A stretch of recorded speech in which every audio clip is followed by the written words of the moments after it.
Duolingo. I do not want to live without my cheese slicer. The cats are wearing shoes. The vegetables do not like vegetarians. Sometimes, Duolingo, my smartphone language app, comes up with strange sentences. It always made me laugh. But lately, there's been a weird glitch with the app. I've been refreshing my German. My mother is a retired German teacher and spoke it to me growing up. However, now, at 29, after years of almost no contact after I got married, she says she's not homophobic, but gee, what a coincidence that she started acting distant after I married a woman, then finally somewhat patching things up. I have forgotten a lot.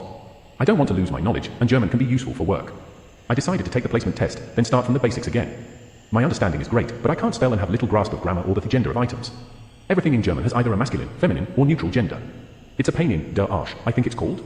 Anyway, the weird glitch I have been experiencing has to do with the questions that require one to speak in the language being studied. The app works fine, as does my microphone. I get the answers right. But I don't think whatever the app is having me say is ordinary German. My skills might not be where they should be, but I know what German sounds like. This sounds similar, yet at the same time very different. It is written out in the same alphabet as German, but sounds older. Rougher. I have recognized the word Valhalla a few times. The vowel sounds are different as well. My pronunciation is getting better, though. Still, this is confusing. I wrote a note to the app maintenance. Said, I think there's a problem with the German course. Some of the speaking practice questions aren't in German, but another language. Possibly Nordic in origin. And I sent them a screenshot of one such question. The response was quite quick. We didn't put that in there. Are you sure your app is up to date and you're not using a hack version or playing a joke for the internet? I guess I should have waited until after April Fool's Day to send in a report of this weird glitch. But since I don't want to lose my 268-day streak of practicing, and the rest of the program is fine, I have kept using Duolingo. However, I did send a screenshot and recording of the app pronouncing the weird words for me to my brother, who has traveled a lot, and to a German professor at my former university, hoping he would share it around with professors from other languages as well. While I waited for responses and kept at it, weird things have happened.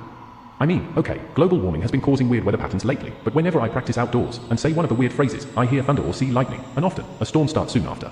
If I am working on it while walking or working out, I seem to hear a second set of footsteps behind me. A separate breath. This was unnerving, of course. So I tried to stop using the app, though I mourned the loss of my by now 280-day streak. It didn't work.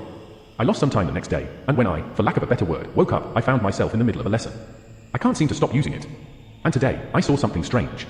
I was practicing it, and came across one of the strange phrases while sitting on my patio, looking at a field in the park across the street. There was a clap of thunder that shook my eyes in their sockets, and I saw a huge, half-formed, grey figure come down from the sky. But it vanished a moment later as I stumbled over how to pronounce the last word. Just a few minutes ago, I heard back from both my brother and the professor. My brother thinks the glitch is just Icelandic being mixed in, and after I sent him more of them, he still thinks that, though he's confused by the total absence of modern words in what is supposed to be a 21st century language app.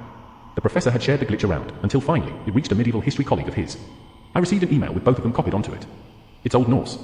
And given the strange happenings and the fact that I can't seem to put Duolingo down, I am afraid of what will happen when I finally get the pronunciation right.